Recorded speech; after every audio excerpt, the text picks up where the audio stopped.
আমাদের এই পশ্চিমবাংলার আইন আরো বেশি কঠোর হতে চলেছে। আইন যে সবকিছুর ঊর্ধ্বে, এবার কিন্তু সেটা প্রমাণ হয়ে যাবে। যে সমস্ত মানুষ দীর্ঘদিন ধরে দুর্নীতি করে পেট ভরিয়েছে এবং যে সমস্ত মানুষ আগামী দিনে দুর্নীতি করার স্বপ্ন দেখছিল, তারা কিন্তু প্রত্যেকেই এবারে জেলের ভিতরেই দিন কাটাবে।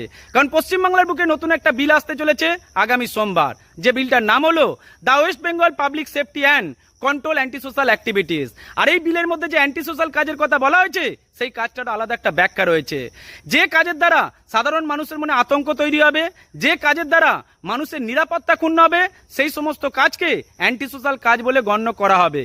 আর এই বিলের মধ্যে যে গুন্ডা শব্দটা ব্যবহার হয়েছে, তারও একটা আলাদা সংজ্ঞা রয়েছে। গুন্ডা বলতে তাদেরকেই চিহ্নিত করা হবে যারা এই অ্যান্টি সোশ্যাল কাজগুলোকে অপারেটিং করবে, যারা নেতা হিসেবে দীর্ঘদিন ধরে এই অ্যান্টি সোশ্যাল কাজগুলো করে বেরিয়েছে, তাদেরকে গুন্ডা বলে চিহ্নিত করে সরকার কঠোরভাবে শাস্তি দেবে।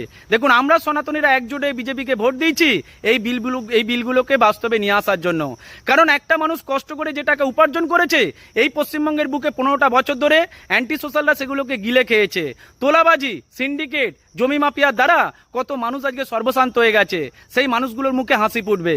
আমরা সমস্ত মানুষ, আমরা সমস্ত সনাতনী আমাদের রাজ্যের মুখ্যমন্ত্রী সম্মানীয় শুভেন্দু অধিকারী মহাশয়কে বারবার প্রণাম করি, এত সুন্দর করে পশ্চিমবাংলার বুকে সত্যকে প্রতিষ্ঠা করার জন্য।